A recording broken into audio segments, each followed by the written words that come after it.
Good morning students. मैं प्रवेश सक्सेना, आपका फिर से एक बार स्वागत है मां शारदे क्लासेस में। आज हम आपको पढ़ाने जा रहे हैं काइंड्स ऑफ सेंटेंस कि एक सेंटेंस कितने प्रकार के होते हैं, कितने भेद होते हैं वाक्यों के। तो सबसे पहले मैं आपको बताऊंगा काइंड्स ऑफ सेंटेंस कि आपके काइंड्स ऑफ सेंटेंस में पहला काइंड कौन सा होता है वाक्य का।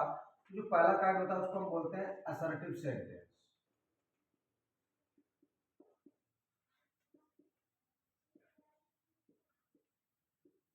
इसको हम बोलते हैं स्वीकारात्मक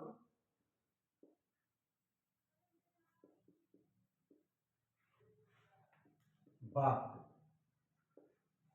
और अगर हम इसको डिफाइन करें तो इसके दो भाग होते हैं। पहला पॉइंट होता है अफर्मेटिव सेंटेंस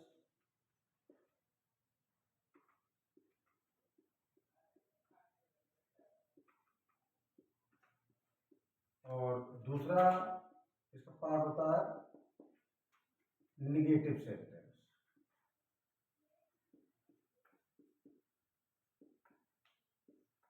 इसको हिंदी की भाषा में बोलते हैं सकारात्मक वाक्य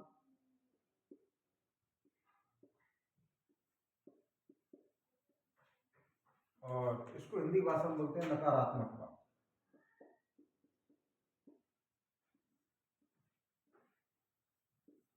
Affirmative sentence has two parts.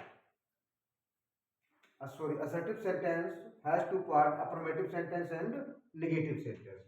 अगर हम affirmative sentence की बात करें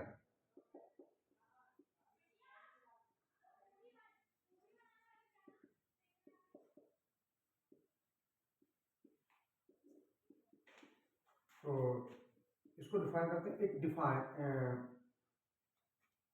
इट अफर्म्स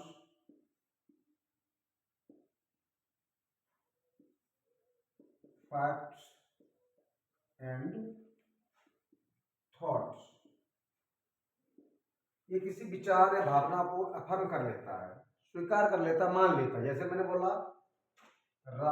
एग्जाम्पल के रूप में Radha is telling a lie. Radha झूठ बोल रही है। फिर I have affirmed about a fact that Radha is telling a lie. यहाँ पर मैं मान लिया कि राधा क्या कर रही है, झूठ बोल रही है। तो in affirmative sentence I have told you just that it affirms facts and thoughts. ये अफर्मेटिव सेंटेंस किसी विचार या किसी भावना को अफर्म कर लेता है, उसको मान लेता है। जैसे मैंने बोला कि यहाँ पर बताता Radha is telling a lie. Radha यहाँ पर क्या करे, झूठ बोल रही। तो मैंने इस बात को मान लिया, स्वीकार कर लिया कि राधा झूठ बोल रही है। बट नेगेटिव सेंटेंस जो सेकंड पार्ट होता है उसका होता है नेगेटिव असर्टिव का। तो नेगेटिव सेंटेंस में क्या होता है, इट निगेट्स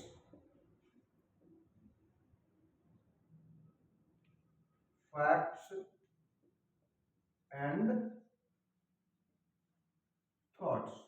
ये हमारे अपने विचार और भावनाओं को निगेट कर देता, नकार देता है। जैसे मैंने कह दिया यहाँ पर क्या होता है, Radha is telling a lie, और मैंने यहाँ पर कह दिया Radha is not telling a lie. यहाँ पर मैं क्या बोला कि राधा झूठ नहीं बोल रही है। मैंने यहाँ पर नॉट किसको लिया, नॉट को। इससे क्लियर होगा कि बात कैसा हमारा निगेटिव है। तो मैंने बोला Radha is not telling a lie. यहाँ पर क्या मैंने Radha is telling a lie. तो यहाँ पर मैंने विचारों को अफर्म कर लिया है, किसी फैक्ट्स को अफर्म कर लिया और यहाँ पर मैंने उसको निगेट कर दिया with the help of not. तो this is the affirmative sentence or this is the negative sentence because I have defined about assertive sentence कि मैंने affirmative sentence बोला था कि it affirms facts and thoughts। affirmative sentence किसी विचार या भावना को स्वीकार कर लेता है और negative sentence it negates facts and thoughts, और किसी विचार या भावना को निगेट्स कर देता, नकार देता है। तो Radha is telling a lie the affirmative sentence और Radha is not telling a lie this is the negative sentence. दूसरा हमारा रहा है इंटेरोगेटिव सेंटेंस।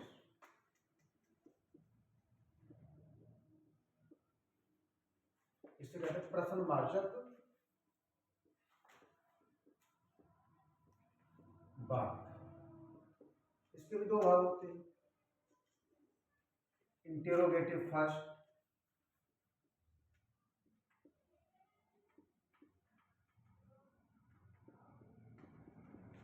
और दूसरा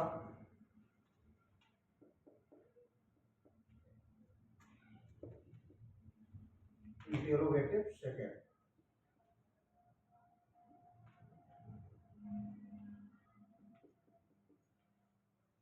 अगर हम बात करें यहाँ पर इंटेरोगेटिव फर्स्ट की,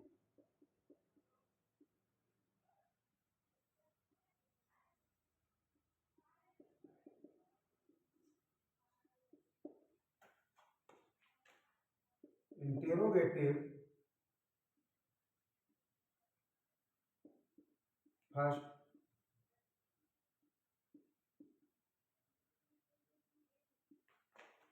depends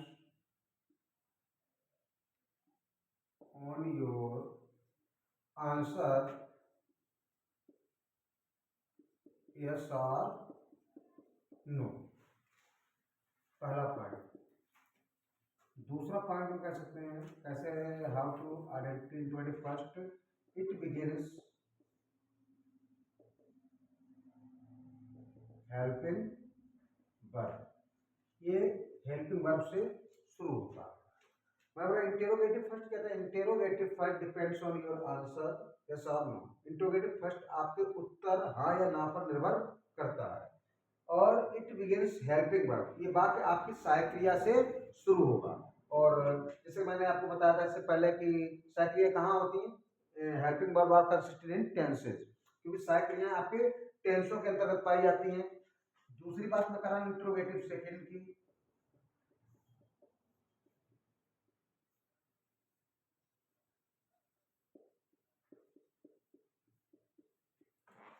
इंटेरोगेटिव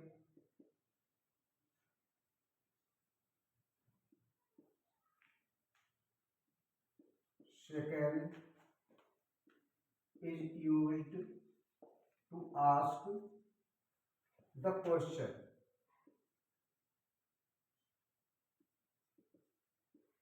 इंटेरोगेटिव सेकंड जो है प्रश्न पूछने के काम आता है।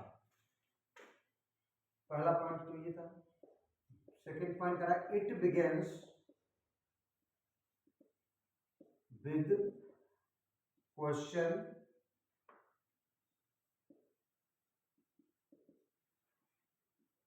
वर्ड। आप जानते हैं WH वर्ड कौन से थे, why, what, when, where, which, why, all these words are called interrogative words. तो इनको बोला मैंने कि इंट्रोगेटिव सेकंड में इंट्रोगेटिव सेकंड is used to ask the question, it begins with question word और it takes question mark at the end of the sentence, और इसके लास्ट में आपको क्वेश्चन मार्क भी लगाना पड़ता है। This is the interrogative second. और अब नेक्स्ट आपका है third, imperative sentence.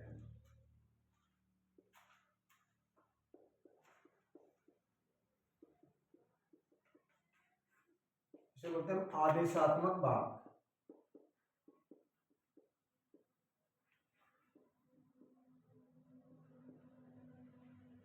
imperative sentence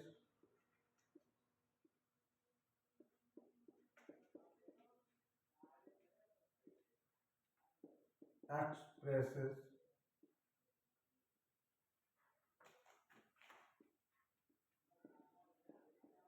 advice,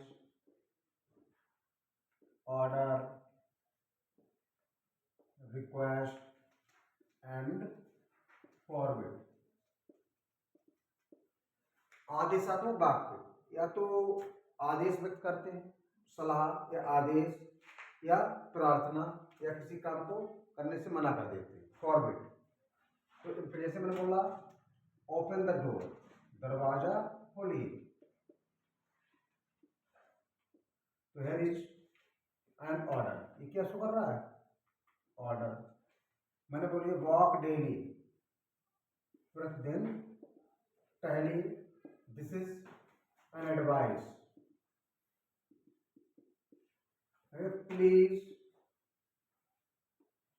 come here, कृपया यहाँ आइए, this is a request. Don't go there, वहां मत जाए, तो दिस इज फॉरबिड, फॉरबिड। तो in imperative sentence this mentions about advice, order, request और forbid। इन imperative सेंटेंस में या तुम किसी को सलाह देते हैं, या किसी को आदेश देते हैं, या प्रार्थना करते हैं, या मना कर देते हैं कि ऐसा कार्य मत करिए। तो हमने अभी आपको बताया है 3 काइंड सेंटेंस के, असर्टिव, इंटेरोगेटिव एंड इंपरेटिव। बच्चों अब मैं आपको अगली वीडियो पढ़ाऊंगा। आशा करता हूँ आपको ये वीडियो बहुत पसंद आई होगी। आप लोग अगर इस वीडियो पसंद करते हैं इसको लाइक और सब्सक्राइब जरूर करें। धन्यवाद।